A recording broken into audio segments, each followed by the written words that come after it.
오늘 송년주일에 주시는 하나님 말씀은 신약성경 고린도전서 15장 1절에서 10절까지 말씀 되겠습니다. 신약성경 281쪽 고린도전서 15장 1절에서 10절까지 말씀 받들어 봉독해 올리겠습니다. 형제들아, 내가 너에게 전한 복음을 너에게 알게 하노니 이는 너희가 받은 것이요 또 그 가운데 선 것이라. 너희가 만일 내가 전한 그 말을 굳게 지키고 헛되이 믿지 아니하였으면 그로 말미암아 구원을 받으리라.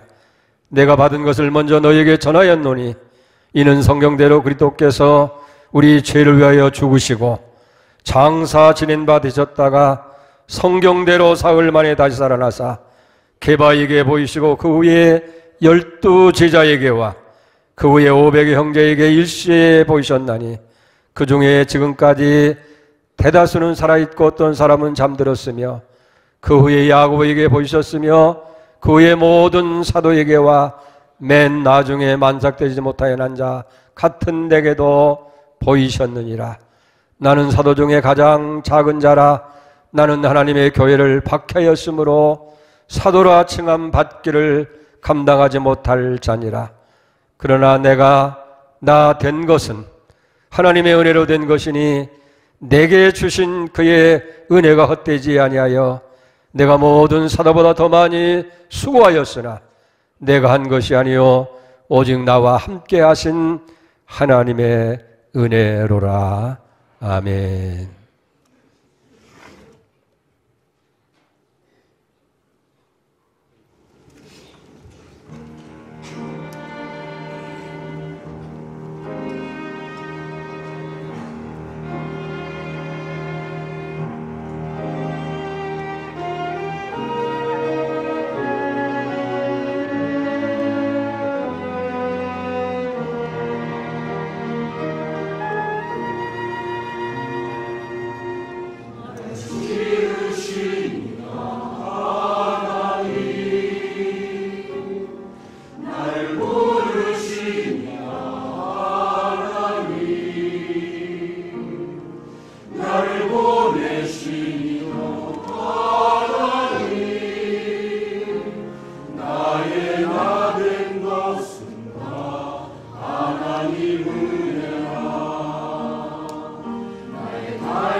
할렐루야. 감사합니다. 우리 샬롬 찬양대 지난 1년 동안 너무 많이 수고했는데 우리 크게 격려 박수 한번 드리십니다.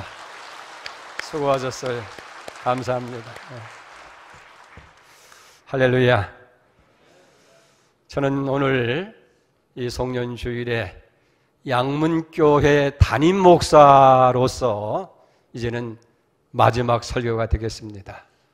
저는 1972년 교육전도사로 시작을 해서 만 9년 동안 전도사 부목사직을 사역했고 1980년 우리 양문교회를 개척해서 39년 이제 오늘까지 사역을 하게 됩니다. 남한사정 밑에 골짜기에 있는 조그만 방 한 칸에서 시작한 양문교회가 이렇게 아름다운 교회로 성장하게 됐습니다. 돌이켜보면 정말로 꿈과 같은 세월이었어요. 그리고 이 모든 것을 한마디로 표현해서 오늘 찬양대의 찬양처럼 모든 것이 다 하나님의 은혜입니다 라고 고백할 수밖에 없습니다.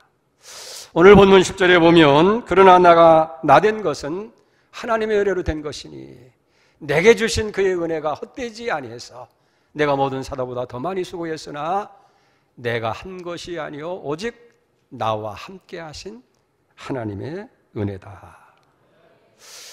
우리 기독교 2000년 역사상 가장 위대한 사역자를 꼽으라고 한다면 서슴없이 우리는 사도 바울을 꼽을 거예요. 그는 위대한 사도요, 위대한 학자요, 위대한 목회자였고 위대한 전도자였습니다. 일찍이 고린도 교회를 향한 편지 가운데서 우리 기독교의 신앙의 근간에 대해서 그는 말씀한 바가 있습니다. 그게 오늘 3절에서 7절까지 말씀이에요. 내가 받은 것은 먼저 너에게 전하였노니 이는 성경대로 그리스도께서 우리 죄를 위해서 죽으시고 장사 지낸 바 되었다가 성경대로 사흘 만에 다시 살아나사 게바에게 보이시고 그 후에 12 제자에게와 그 후에 500 형제에게 일시에 보이셨나니 그 후에 야고보에게 보셨으며 그 후에 모든 사도에게와 맨 나중에 만삭되지 못한 자 같은 내게도 보이셨다. 우리 기독교의 신앙의 근거는 바로 예수 그리스도의 죽으심, 십자가와 그리고 죽은 자 가운데서 다시 살아나신 부활이라는 거예요. 예수님께서 부활하신 그 모습을 여기 먼저 베드로에게 보이시고 12 제자에게와 그리고 500 형제와 모든 사람들에게 보이시고 맨 마지막에는 만삭되어 나지 못한 자와 같은 자신에게도 보이셨다고 그렇게 설명하고 있는 것을 보게 됩니다. 이걸 우리가 알고 믿으면 구원을 얻을 것이라고 분명히 말씀해 주고 있는 거예요. 그러면서 오늘 바울은 자기 자신을 돌아보는 거예요. 자기는 정말 하나님 앞에 감히 설 수 없는 부족한 자라는 거예요. 만삭되어 나지 못한 자, 팔싹둥이와 같은 사람이라는 거예요. 감히 사도라 칭함을 받을 수 없는 그런 존재였다는 거예요. 그러나 오늘 내가 사도가 되고 목회자가 되고 전도자가 되어지고 이렇게 하나님 앞에 세움을 받게 된 것은 자신이 아니고 자신에게 주신 하나님의 은혜가 헛되지 아니해서 그렇게 됐다. 모든 것이 다 하나님의 은혜입니다라고 그렇게 고백을 하고 있는 것을 보게 되어집니다. 사실 우리 예수를 믿고 경외하는 우리 모든 성도들에게 있어서 모든 것 하나하나가 사실 하나님의 은혜가 아닌 것이 없어요. 모든 것이 다 하나님의 은혜입니다. 오늘 이렇게 송년주일에 우리가 하나님 앞에 나와서 예배 드리는 것도 하나님의 은혜예요. 건강 주셨기 때문에 나올 수가 있는 것이고 믿음을 주셨기 때문에 하나님의 성전을 찾을 수 있는 것이고 시간을 허락하셨기 때문에 이렇게 이 시간도 우리가 나와서 예배에 참석하고 이 송년주일을 맞이하는 거 아니에요? 하나님의 은혜라고 말이에요. 사랑하는 성도 여러분, 우리 양문교가 이렇게 아름다운 교회로 성장하고 세움을 받은 것도 하나님의 은혜예요. 2주 전에 우리 교회에 처음 방문하신 부부 집사님이 계셨어요. 3부 예배를 마치고 잠깐 제 사무실에서 뵙게 되는데 그분 얘기가 참 목사님 감동적이고 교회가 좋습니다 그래요. 그 물어봤어요. 아니 양문교회 뭐가 감동적이고 뭐가 좋습니까? 라고 물었더니 그분 하는 얘기가 첫째는 이렇게 주변 환경이 너무 아름답습니다. 그게 좋고 예배당에 들어오다 보니까 마음이 그만 확 열리면서 편안하게 되고 하나님의 임재를 느끼는 감동이 주어졌습니다. 양문교회 너무 좋은 교회입니다. 제가 서울에 살지만은 그저 시간 되면 자주 와서 예배 드리도록 하겠습니다. 그렇게 얘기합니다. 이렇게 아름다운 교회에 주어진 것, 여러분 다른 사람들은 부러워하는 거예요. 하나님의 은혜인 줄로 믿으시면 아멘 하시기 바랍니다. 오늘은 2019년 송년주일이 되어집니다. 앞에서 봤듯이 저는 양문교회 이제 담임 목사로서의 설교는 마지막 설교가 되고 2020년 새해부터는 이제 후임 담임이 되시는 박진수 목사님께서 설교를 담당해 주시게 되는 거예요. 여러분들이 많이 기도해 주셔야 돼요. 많이 도와주시기를 부탁을 드립니다. 오늘 이 송년주일 설교를 준비하면서 그런 생각을 해봤어요. 내가 이 교회에 39년을 목회했는데 과연 이 공목사를 아는 성도들이 몇 분이 될까? 여러분 제 고향 알아요? 아마 모르는 사람들이 더 많을 거예요. 제가 어떻게 성장해왔고 어떻게 목회를 했는지 여러분 아십니까? 나도 한심하지만은 여러분도 참 한심해요. 아니 39년 동안 함께 신앙생활하면서 담임 목사님이 고향이 어디고 어떻게 자라왔고 어떤 배경을 가지고 있는지 그것도 모르고 지나왔으니 헛살은 거 나왔잖아요.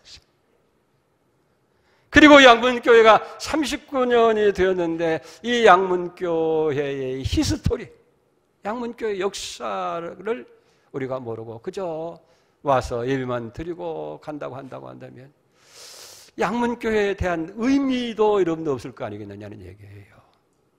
그래서 저는 저 개인적인 그런 스토리 그리고 이 양문교회의 그 역사 히스토리를 잠깐 얘기하는 것이 좋지 않겠는가. 어떻게 보면 개인적인 얘기가 집중하다 보면 여러분들이 또 혹시 시험이 될까도 염려되고 또 지루한 것이 되어지는지 모르지만은 여러분 기도하는 마음을 가지고 저 목사님이 저렇게 살아왔구나. 그리고 이 양문교회가 이렇게 지금까지 되어졌거나 한다고 하면 은혜가 되어줄 줄로 믿습니다.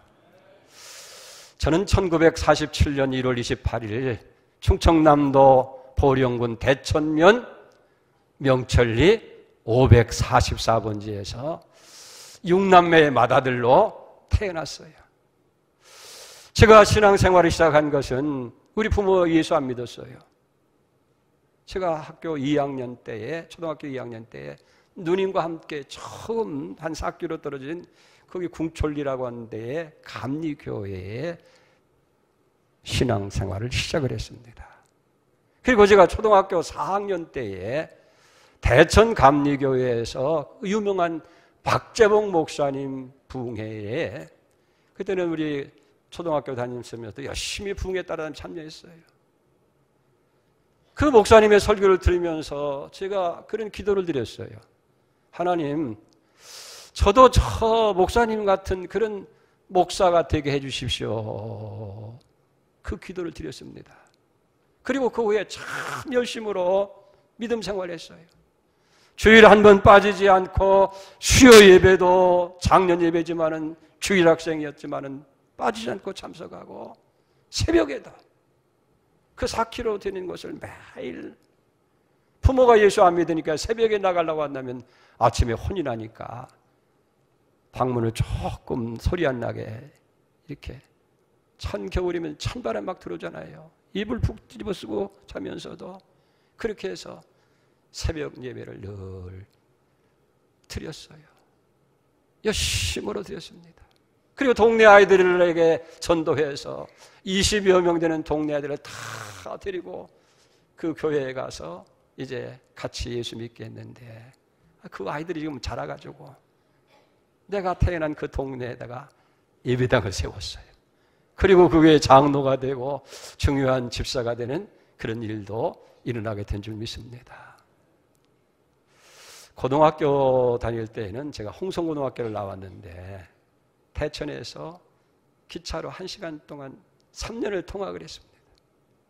기차에 앉으면 다른 아이들이 영어 단어를 외우고 공식을 외울 때에 저는 성경을 읽었어요. 그러면서 이제 그렇게 3년을 하고 고등학교를 졸업하면서 이제 목사가 되려면 신학교에 갈 거 아니에요. 서울신학대학에 입학시험을 합격했지만은 가정 형편 사정에 의해서 학교를 가지를 못합니다. 그리고 3년 동안 직장 생활을 했어요. 내가 돈을 모아가지고 신학을 해야 되겠구나. 직장 생활을 하고 1969년 6월 9일 날 군에 입대해서 34개월을 이제 34개월 15일을 군 생활을 하고 제대를 하고 1972년 3월에 서울 장신 신학교에 입학을 하게 됩니다. 근데 부모님은 나이가 많으시죠. 또 6남매의 맏아들로서 책임이 있지요. 그러니까 제가 돈을 벌어야 등록금도 내고 형제들에게 도움을 주고 그래서 학교 다니면서 열심히 일을 한 거예요. 연탄 배달을 합니다. 어느 날 시커먼 모습으로 하니까 아이고 얼굴은 멀쩡한 청년이 힘들게 하려네 하는 사람도 있습니다. 김장철에는 채소 장사를 하고 약포지를 만들어서 약국을 다니면서 그거 주물마다 하고 팔기도 하고 또 인쇄물을 만들기 위해서 여기저기 가게 다니면서 주문서를 만들어서 팔기도 하면서 그렇게 이제 생활합니다. 그러면서 저녁에 되어지면 늦은 시간이지만은 제가 그때 서울 은평도 불광동에 살 때에 기도원에 올라가요, 밤에.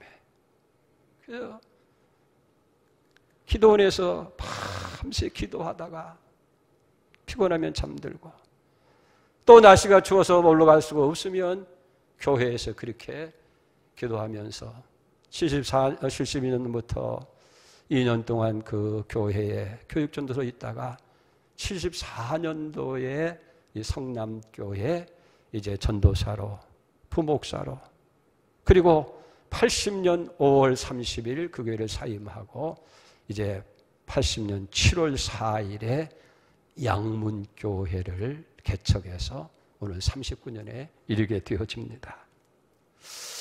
근데 제가 그 기도하는 가운데서 가장 잘 기도하고 결정적인 기도한 것이 1975년 이제 신학교 4학년이 됩니다. 한 해를 마감하면 졸업하게 되어지는데 기도하지 않을 수가 없잖아요.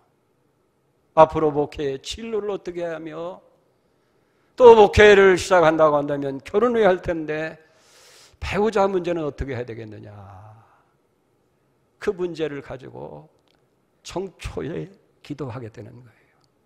사실 이 배우자의 문제는 제가 고등학교 2학년 때부터 기도했어요.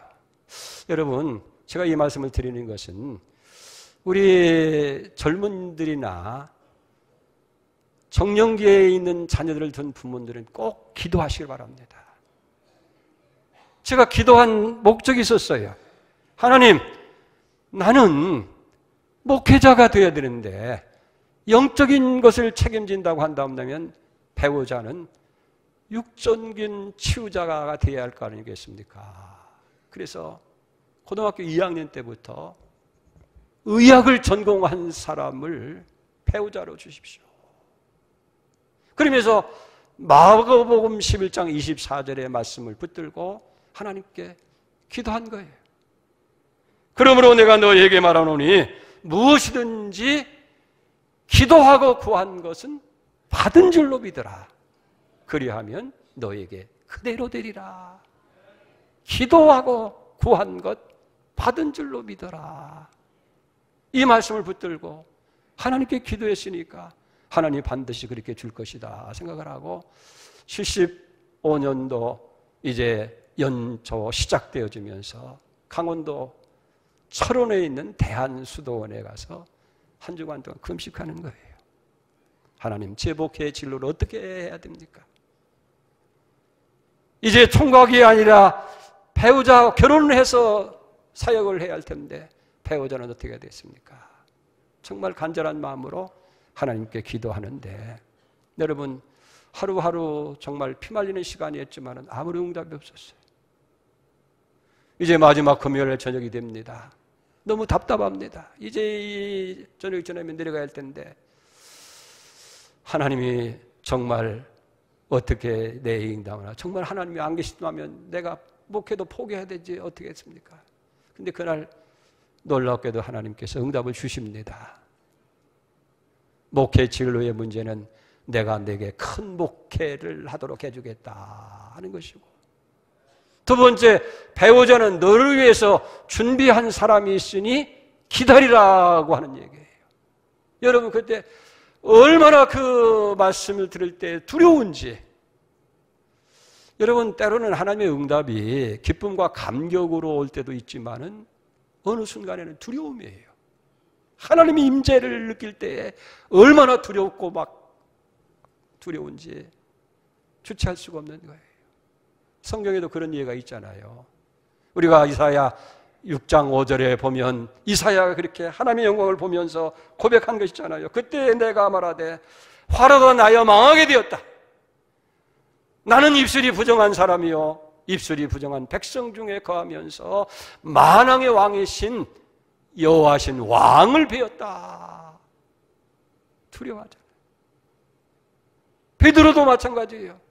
주님의 영광을 보고 난 후에 누가복음 5장 8절에 보면 시몬 베드로가 이를 보고 예수 물 앞에 엎드려 이르되 주여 나를 떠나소서 나는 죄인이소이다.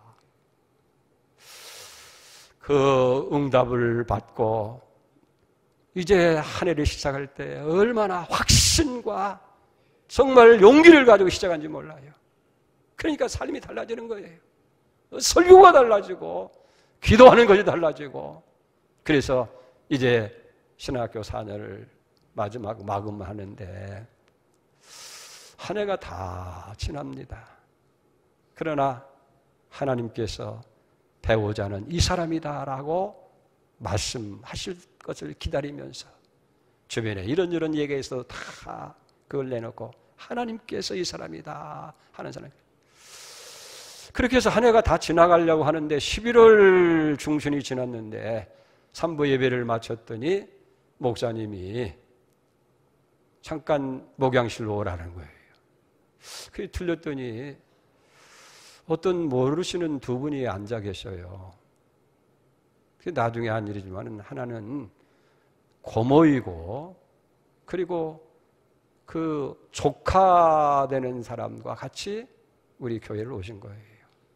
근데 그 조카 되는 분이 서울에서 약학대학을 나오고 남대문 약국의 약사로 근무한다는 거예요. 그러면서 목사님이 하시는 얘기가 공전도사 한번 결혼을 전제로 하고 만나보는 것이 어떻겠느냐 그렇게 얘기를 해요. 그래서 목사님한테 제가 그런 얘기를 했어요. 목사님 감사합니다. 그러나 저는 하나님께서 이 사람이다라고 그렇게 이야기하는 사람과 결혼을 합니다. 제 기도의 응답입니다. 이제. 그랬더니 목사님이 한번 만나보라고 그러면서 자기의 과거를 쫙 얘기하시면서 얘기하네요. 실상은 그 조카라고 하는 분이 목사님 육춘 처조카였어요. 사모님이 고성순 씨라고 그랬는데 이화대학 약학과를 나와가지고 충정도에서 약국을 하시는데 그 육춘의 동생이 되는 사람이 바로 이 조카로 온 거예요.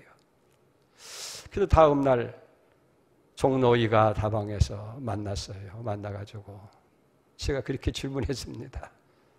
어떻게 나같이 가난한 신학생과 결혼을 하려고 생각을 합니까? 이 목회하는 일이 쉬운 일이 아닙니다.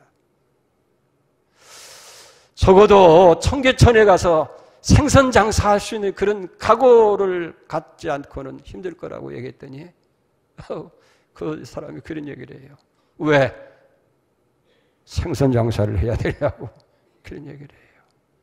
그리고 대화하는 가운데에 하나님께서 제 마음속에 이 사람이다 하는 확신을 주시는 거예요.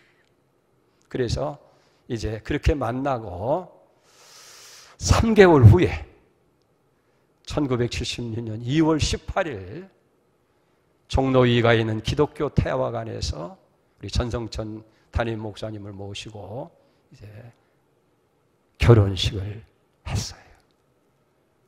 그래서 43년째 같이 살고 있습니다. 그리고 은행동에 약국을 개업을 해서 우리 양문교회와 제 목회에 많은 도움을 주었어요.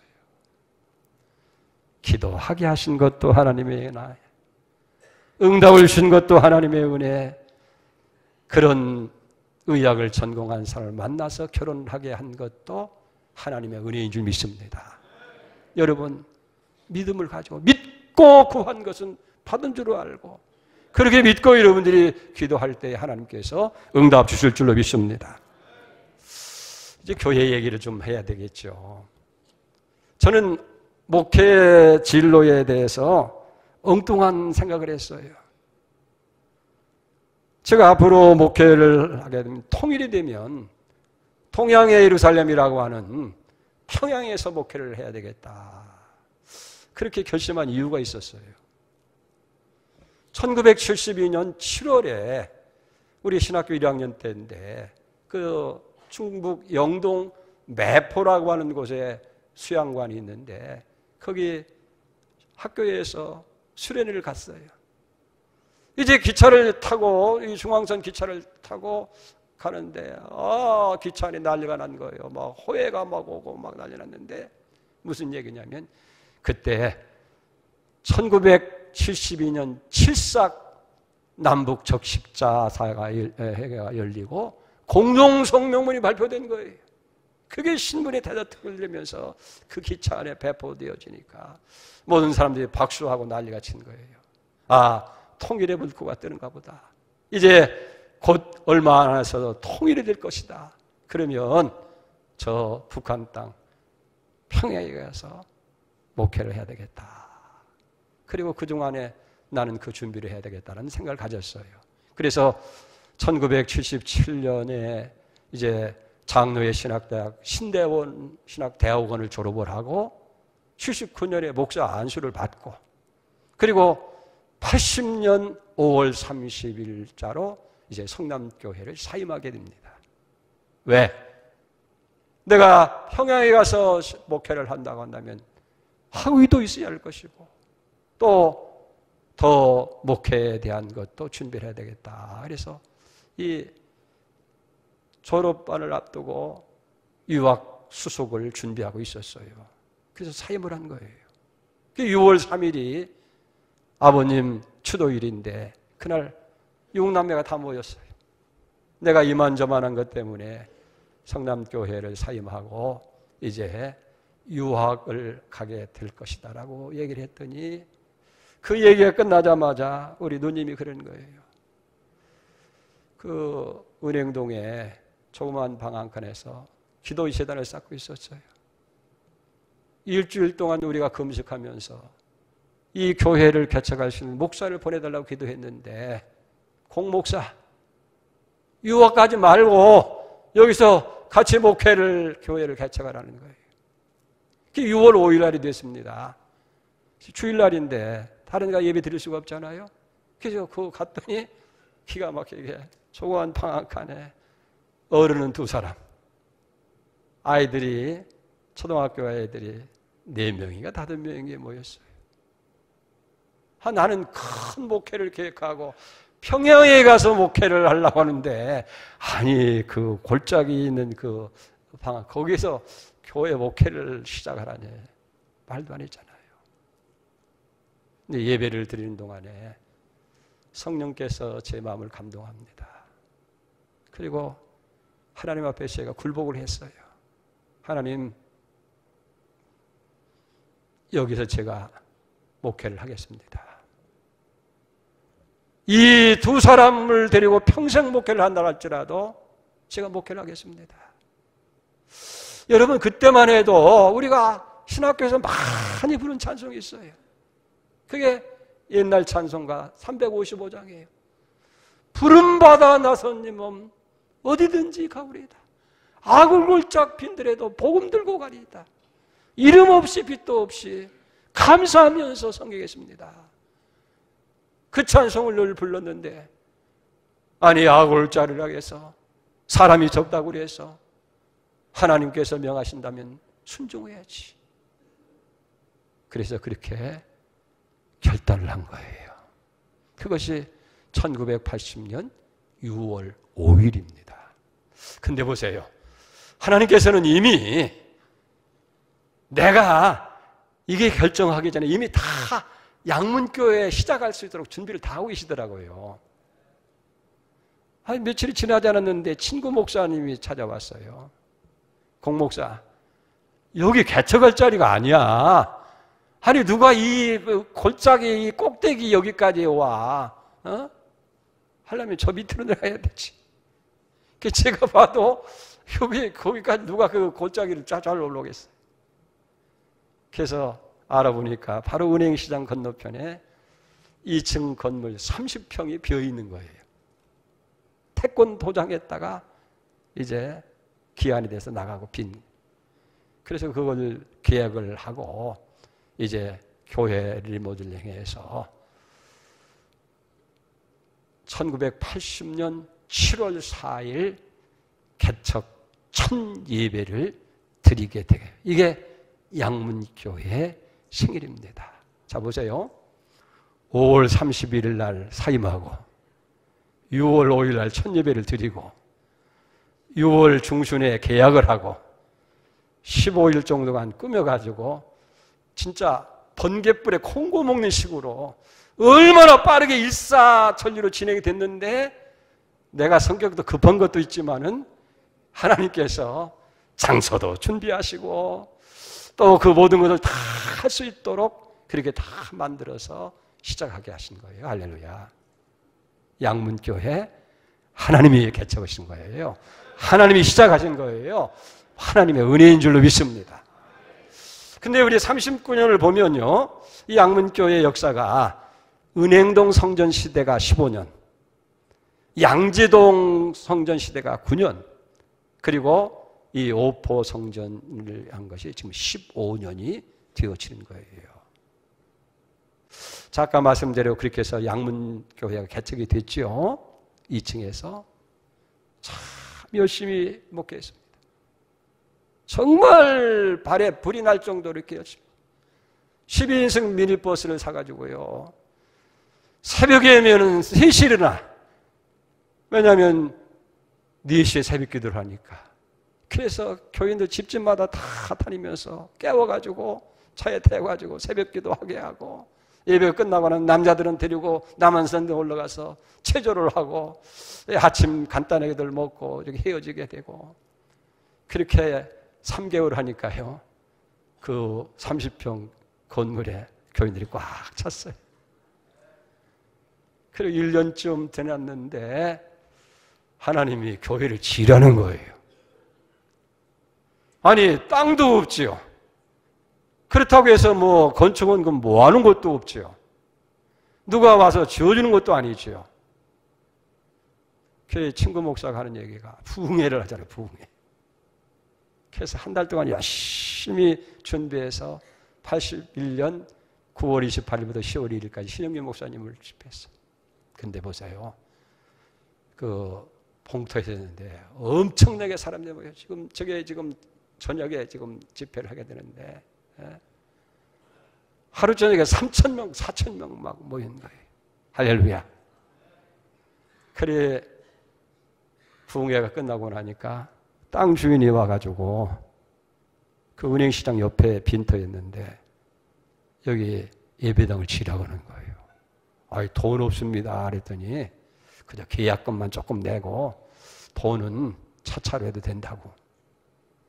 그렇게 해서 땅도 외상, 또 설계를 거기에 맞게 설계를 하다 보니까 지하 1층, 지상 3층으로 했는데 280평 짓는데 보니까 설계도 외상이 되고 또 이게 자재도 외상이고 일꾼도 외상이고 건설에서 맡길 수가 없으니까 우리 100여 명 되는 교인들이 우리 같이 자 해가지고 이게 건축이 시작이 됐어요.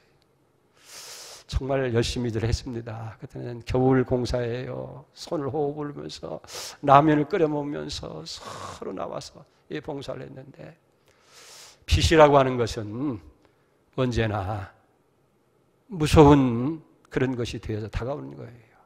딱 연말이 가까우니까 땅 주인도 자재상도 또 품삯을 달라고 또 아우성을 치고 여러분 그럴 때 어떻게 해야 됩니까?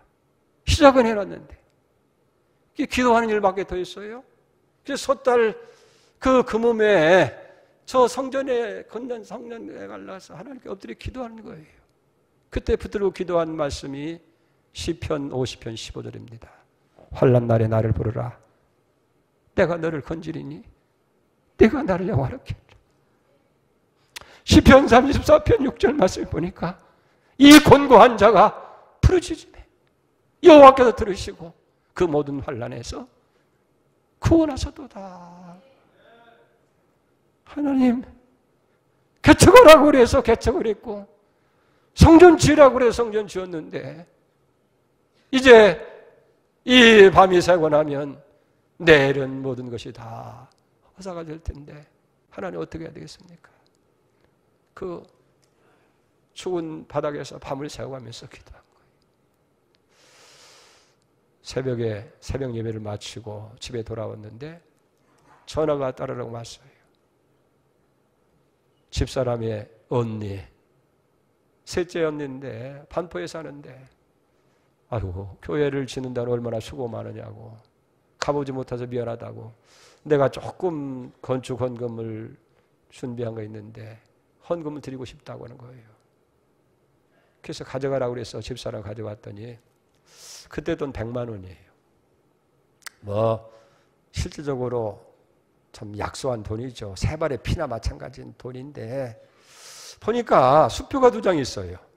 하나는 3만 원짜리고 5만 원짜리인데 내가 본래 본 것이 아닌데 3만 원짜리 그 발행 소인이 80년 3월 6일로 찍혀 있고 그 다음에 5만 원짜리 보니까 80년 6월 5일 소인이 찍혀 있는데 그 소인이 글자가 갑자기 크게 크려졌다는 거예요. 저도 깜짝 놀라서 웬일인가 내가 밤새 기도하니까 현기증이 나서 그런가 하는 게 그게 아니에요. 그때 제 마음속에 하나님의 음성이 들립니다. 야, 이 녀석아 왜 내가 염려하고 걱정하느냐? 이게 내 교회냐? 나는 내가 양문교회를 개척하려고 하지 않을 때도 이 교회를 위해서 건축 헌금을 시작했다 하는 거예요. 그러니까 3월 달은 내가 교회 개척을 마음도 안 먹었잖아요. 6월 5일도 마찬가지고. 근데 그때 이미 한 가정주부를 통해서 하나님께서는 양문교회를 위해서 건축 헌금을 시작했다는 거예요. 할렐루야. 그래서 용기를 하였죠. 할렐루야. 그래. 이게 양문교회가 내 교회가 아니고 하나님의 교회고 하나님의 교회라고 한다고 한다면 내가 염려할 이유가 있느냐. 탐대에 나갔어요. 금요일 날 권찰을 마치고 집에 왔는데 부동산에서 왔어요.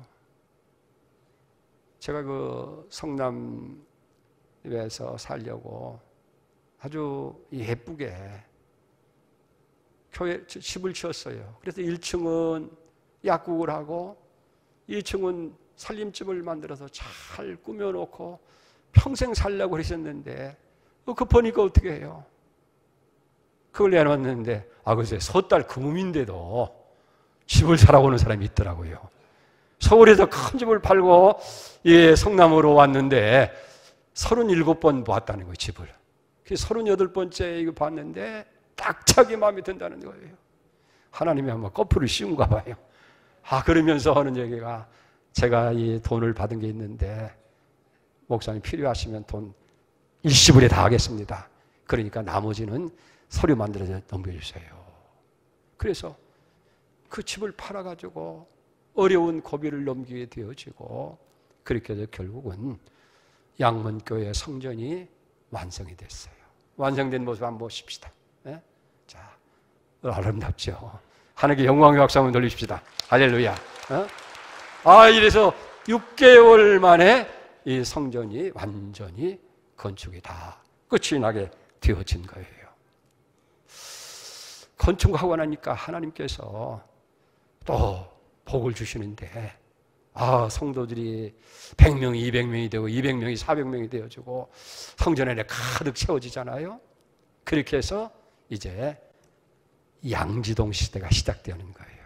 처음에는 거기에 예배당을 지으려고 그랬는데 그걸 이제 헐어내고 거기다 지으려고 그랬는데 그래서 옆에 집도 2채 사고 그래가지고 땅도 넓히고 그랬는데 설계까지 했었어요.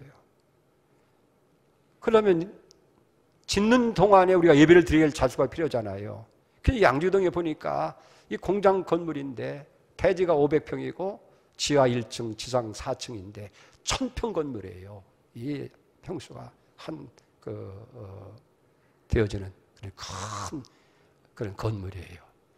한 층에 보니까 평당 200만 원씩 해서 8억을 내라는 거예요. 8억을 내라고. 400만 원씩인가요? 8억을 내라고 하니까 그 감당하기 어렵잖아요. 그래서 이 은행동 있는 건물을 18억에 매매를 하게 되어지고 그 다음에 계약금을 2억을 받고 중도금 10억까지 받았어요. 잔금은 1개월 후에 6억을 받기로 했는데 그래서 그 건물을 이제 빌려고 하다가 비싸다고 하니까 그러면 40억을 하라고 해요. 그래서 얼마요? 그랬더니 40억을 달라는 거예요.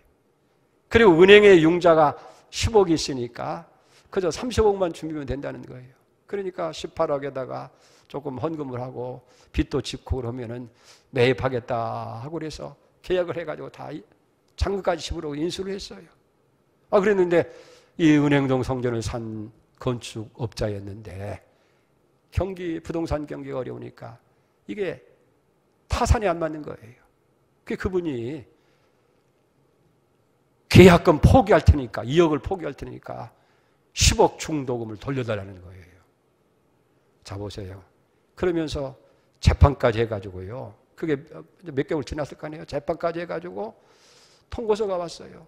10억을 갚으라는 얘기고 못 갚으면 갚을 때까지 연이자 24%로 이자까지 지급을 하는 거예요. 한 달에 2천만 원씩을 내야 돼요. 또 새로운 교회를 사가지고 이제 리모델링 해가지고 들어갔는데 거기도 10억이 있고 그러면 이제는 어떻게 됩니까? 완전히 교회 15년 역사가 물거품되는 그런 순간이에요. 진짜 힘들고 어려운 시대를 맞이한 거예요. 내가 이게 판단을 잘못했나? 잘못 시작했는가? 그런 얘기를 하는데 근데 하나님께서는 외면하지 않으시더라고요. 양문교회를. 첫째는요. 그런 상황이 있는데 마침 그 새마을 금고 이사장 서등배라고 하는 분이신데 장로님이었어요. 자주 교제를 하고 만났는데 그분에게 장로님 이 마을 금고 양주동에 있는데 이쪽으로 옮기십시오. 여기는 은행동의 중심이 되니까 훨씬 더 좋은 장소입니다. 그리고 18억에 먼저는 팔았지만 내가 2억 받은 게 있으니까 16억에 드릴 테니까 가져가시라고. 그래서 그 새마을 금고에, 그래 지금 현재 새마을 금고가 돼 있잖아요. 16억에 팔은 거예요. 그래도 부족한 거예요. 지금 은행 분당에 6번 그 추첨을 응모를 해가지고 6번째 그 분양이 된 것이 49평 그 임해동 아파트에서 3호에서 지은 40평 아파트인데 어떻게 해요? 딱 2개월 살았는데 그걸 2억 2천에 매각을 하고, 그래도 부족합니다. 그 집사람하고 상의를 했어요. 여보, 우리가 그저 먹고 살면 되지. 우리 이 약국 팔으십시다. 그리고 당신은 다른 약국에서 관리 약사 하면 되지 않겠어? 월급쟁이 약사 하면 되지 않겠어? 그래서 1억 6천에 그걸 또 매각을 했어요. 근데 보세요. 하나님께서는 그렇게 하니까 그 약국은 2주 만에 다시 되돌려준 거예요.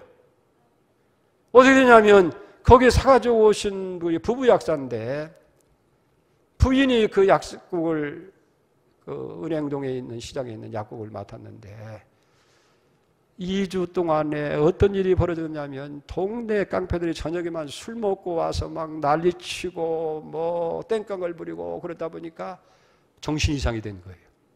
병원에 입원됐어요. 그 남편 되는 분이 찾아와 가지고 집사람 고향 친구의 오빠인데 우리 집사람한테 야 영희야 이거 약국 물려야 되겠다.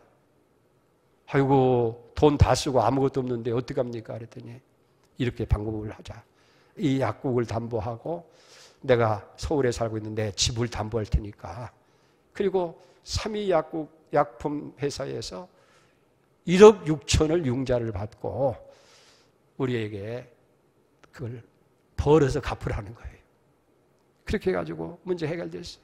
그래도 부족한 거예요. 근데 마침 양지동 동사무소가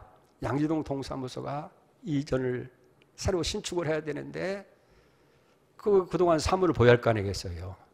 그게 장소가 우리 양문교회 새로운 성전을 한번 성전을 보여주세요. 양문교회 성전을 보면 좋겠다 싶어서 그 1층을 134평을 쓸 수 있는 공간인데 그걸 5억에 2년 동안 임대를 하게 된 거예요. 할렐루야. 그러니까 문제가 해결됐어요. 물론 그 안에 성도들이 많은 수고도 있었고 애씀도 있었지만은 그때 제게 한 가지 확신을 얻은 게 있어요. 그것이 고린도전서 10장 13절 말씀. 할렐루야. 사람이 감당할 시험 밖에는 너희에게 당할 것이 없나니 오직 하나님은 미쁘사 너희가 감당치 못할 시험 당함을 허락지 아니하시고 시험 당할 때는 피할 길을 주어서 너희로 능히 감당케 하시느니라. 그래요. 아무리 힘들고 어려워도 감당치 못할 시험은 하나님이 절대로 허락지 아니하신다는 거예요. 할렐루야. 내가 이 말씀이 그때 아주 실감 있는 거예요. 그래. 나는 감당치 못할 줄 알았더니 하나님이 정말 감당치 못할 시험을 허락지도 아니하시고 시험 당할 때는 피할 길을 주셔서 능히 감당케 하시는 하나님이시다. 아멘.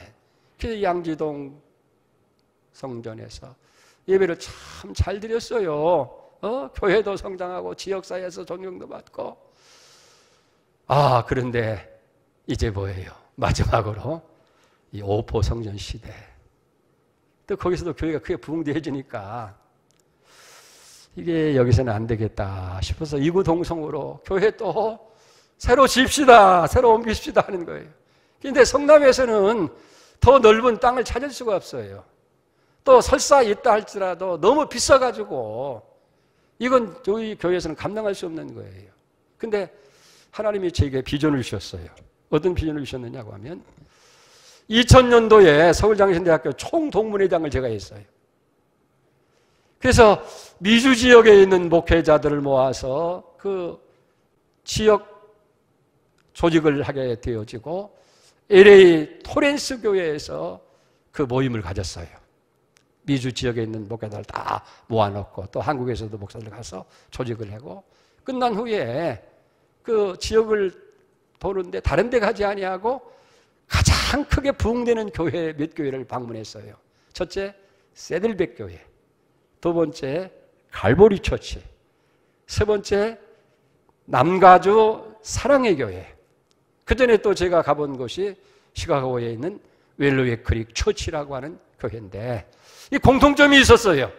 뭐냐면 이 교회들이 크고 많은 사람이 모이는 것은 물론인데 이 다운타운에서 사람들이 많이 있는 도시에서 한 시간 정도의 거리인데 이 교통이 편리하고 그리고 주차 공간이 아주 넓은 그런 데에 교회가 세워진 거예요. 우리는 보통 교회를 하면 도심지 안에서 해야 할 거 아니에요. 아파트 안에서 한다는데 그런데 이렇게 도심지에서 멀리 떨어져 있는 곳인데 교통이 편리하고 사람들이 오기 쉽고 파킹plat이 넓은 이런 곳을 한 거라고 해요. 그런 비전을 보면서 그렇게 해서 수많은 사람들이 사방에서 몰려와도 주차 공간이 넓으니까 거기서 모든 일을 다 소화하고 지역사회에 크게 봉사하고 일하는 수만 명이 모이는 그런 큰 교회로 성장한 모습을 보면서 저게도 그런 희망의 비전이 생기게 돼요. 이 성남리에서 할 것이 아니고 넓은 길을 찾자 하고 찾아온 것이 이 광주 오포예요. 그때 우리 신석복 장로님이 수고를 많이 해주셨는데 박수 한번 드립시다. 네. 이거 보니까 43번 국도 수원 가는 하남의 수원 가는 국도 또 여기 용인 가는 이 45번 국도 두 가지 인터체인지가 여기 가까운 거 되어 있는 거 아니에요. 그리고 나중에 지만은 광주 전철역이 3km 안에 있고 앞으로는 이제 여기 가까운 곳에 이제 제2 경부고속도로 인터체인지가 생기게 되어지고 여러분 지나고 보니까 이 교회 자리가요 7개 시에서 20분 안에 다 올 수 있는 자리예요. 보세요. 분당, 수원, 용인, 하남, 광주, 이천, 성남 20분이면 다 올 수 있는 이런 자리에 우리 파킹랏도 우리 강동로에서는 제일 넓은 교회 이 개천변에 하나님께서 땅을 딱 준비하셨더라고요. 할렐루야. 자, 우리 처음 톱할 때 한번 좀 보세요. 톱할 때. 네? 방송실 한번 보여요. 네. 얼마나 크고 넓은 이 3,000평 가까운 이 땅을 우리가 매입하는 거예요. 그것도 싼 값에. 할렐루야. 자, 그렇게 해가지고 우리가 이제 그 안에 여러분들이 수고한 것, 애쓴 건 말로 다 헤아릴 수가 없지만은 그래서 우리가 건물을 이제 건물 지금 한번 보세요. 짓는 건물. 예. 아니 그 전에 전에 그림 있잖아요. 저거 말고 짙은 모습 보면 좋잖아요. 아니 그 다음에 보였던 건물 있었잖아요. 그거 없애버렸어요? 예, 됐습니다. 그러면 그랬는데 이게 1년이면 건축을 끝날 줄 알았더니 이게 6개월이나 늦어진 거예요. 그래서 여름이나 가을쯤 이사를 하려고 그랬는데 이게 한 해가 다 되고 또 우리 양주동에 있는 땅을 교회를 팔아야 할 거 아니에요. 그런데 6개월이 넘겨야 되니까 건물을 우리 양도하기로 한 시간이 6개월이 넘었으니까 가만히 있겠어요? 난리가 났죠. 을지대학에다 팔았는데 을지대학에서 막 내놓으라고 하니까 우리 교회는 다 완성이 안 되어지고 또 겨울이고 어쩔 수 없이 빌릴 수밖에 없는데 제가 두려운 거예요. 이 교회에 와서 삭막한 여금에서 교인에 와봤다가 제대로 갖춰지지 않은 데 왔다가 실망하고 다 교인들이 떨어지고 도망가면 어떡하는가 하고 걱정을 하고 염려하고 아주 불안해하는데 우리 성도님 한 분이 목사님 걱정할 하나도 없어요. 왜요? 그랬더니 제가요 꿈을 꿨는데 환상을 봤어요. 무슨 환상인데 목사님이 교인들을 데리고 앞장서서 흰 가운을 입고 그리고 앞장서고 뒤에 성도들이 수많은 성도들이 다 따라오는데 이 갈마 터널을 막 이렇게 넘어서 오는 그런 꿈을 꿨는데 교인들이 다 따라오더라는 거예요. 예? 걱정 안 하셔도 됩니다. 그리고 두 번째 하나님께서 환상을 주시는데 보니까 이 오포 이 주변에 아파트로 가득 채워지고 빌딩으로 가득 세워지는 그런 환상을 제게 보내주셨습니다. 우리 양문교회가 앞으로 그렇게 될 겁니다. 그런데 정말 제가 그렇게 해서 2004년 12월 14일 겨울이잖아요.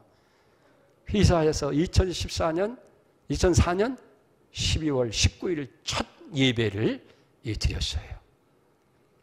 그 환상 그대로 한 가정도 빠짐없이 전 교인이 다 와서 여기 가득 채워서 예배를 드리게 된 줄 믿습니다. 할렐루야! 하나님이 하신 거예요. 하나님이 하셨어요. 그간에 우리 교인들이 수고하고 애쓴 것은 말로 표현할 수가 없죠.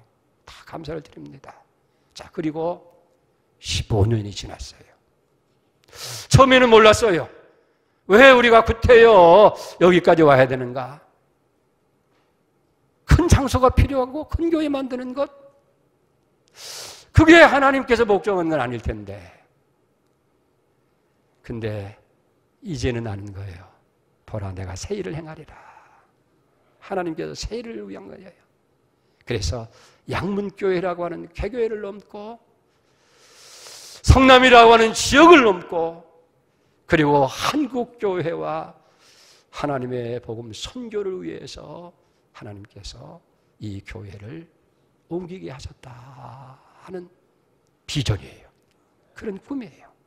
그래서 2016년에 코리아 에크레시아를 하나님께서 하게 하셔서 한국교회의 영성을 깨우게 하는, 한국교회를 봉사하게 만들고, 2018년에는 캄보디아의 양문 선교센터를 세워서 이제 22억 인도네시아 반도의 사람들에게 복음을 전하더라고. 여러분 이거 기억하세요. 하나님께서 복음 전하는 교회, 복음 전하는 가정, 선교하는 민족은 망하지 않게 하는 거예요. 오늘 여러 가지 사회가 힘들고 어렵다 할지라도요, 두려울 하나도 없어요. 왜? 하나님께서 반드시 남북 통일을 복음으로 통일시켜 주시고 세계 선교를 위해서 우리 한국을 쓰실 거예요. 그러기 위해서는 이 나라가 결코 사회주의 국가도 될 수 없고 하나님께서 그런 선교까지 믿습니다. 선교 비전을 센터 세우시고, 그리고 제가 2000년도에 서울 장로신학대학교, 장신대학교와 맥코믹에 연합한 그 박사 과정을 공부를 했는데 그때 쓴 논문이 있어요.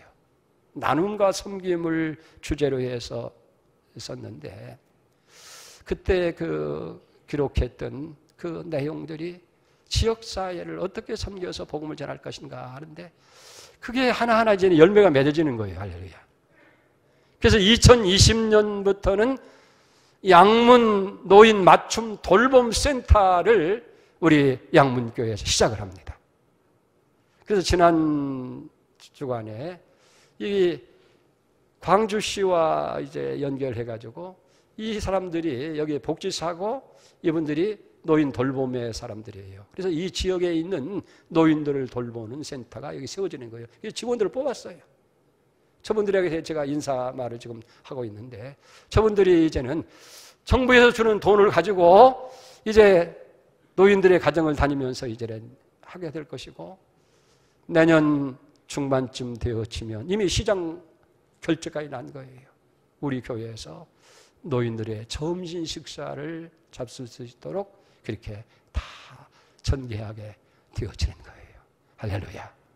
그리고 보면 하나님께서 지금까지 우리 양문교회 39년 역사 속에서 하나 한 계단 한 계단 하셔서 이제는 한국교회를 섬기게 하고 세계 복음 만물을 위해서 선교회 장에 세우고 이 지역사회를 섬기는 이런 아름다운 교회로 세워주시게 된 줄 믿습니다. 이제 저는 담임 목사직을 내려놓고 후임 되시는 박진수 목사님이 이제 2020년부터는 바톤을 이어서 목회를 하게 되어집니다. 여러분, 저는 이 양문교회 39년 참으로 행복했습니다. 그리고 정말 최선을 다해서 시간과 물질과 모든 걸 다 들여서 해겠고, 여러분들이 부족한 사람이지만 다 믿어주고 따라주어서 때로는 억지로 이끌기도 하고 때로는 억지로 밀기도 하고, 그래서 오늘 여기 교회까지 온 거예요.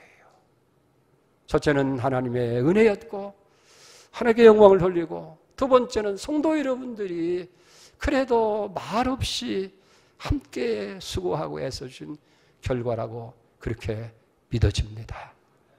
제가 담임 목사직을 내려놓다고 해서 교회를 떠나는 건 아니에요. 이제는 후임 목사님이신 우리 박진수 목사님을 잘 도와서 어떻게 하면 양문교회가 더 아름다운 교회로 이 주어진 사역을 감당할 수 있게 하는지 최선을 다하는 그런 교회로 만들어갈 줄 믿습니다. 여러분, 여기까지 인도하시고 은혜를 베푸르신 하나님께서 앞으로 더 아름다운 교회로 이 교회를 세워줄 줄 믿습니다. 그렇게 믿고 이 교회의 역사를 여러분들이 기억을 하시면서 지난날 도우신 하나님께서 앞으로도 은혜롭게 이 교회를 이끌어 가신다는 확신을 가지고 함께 협력해가는 은혜가 있기를 바랍니다. 감사합니다. 기도하겠습니다. 하나님, 오늘 우리 양문교회 역사를 우리가 살펴보았습니다. 하나하나가 하나님의 은혜가 아닌 것이 없습니다. 하나님이 도우셨습니다. 정말로 사람판을 건 것 같은 그런 시간 순간들이 다 많이 있었지만 하나님은 감당케 하셨고 또 도우셔서 오늘 이 교회가 있게 된 줄 믿습니다. 이제 제2의 새로운 도약을 시작을 합니다. 하나님 새로 세우신 우리 박 목사님을 중심으로 해서 이제는 이 교회가 더 아름답게 성장하고 발전하는 놀라운 역사를 이루어가도록 은혜 주시옵소서. 지금까지 애쓰고 수고한 사랑하는 많은 성도들의 눈물겨운 헌신 기억하시고 축복하시고 더욱 은혜를 주시옵소서. 예수님의 이름으로 감사하며 기도 올려옵나이다. 아멘.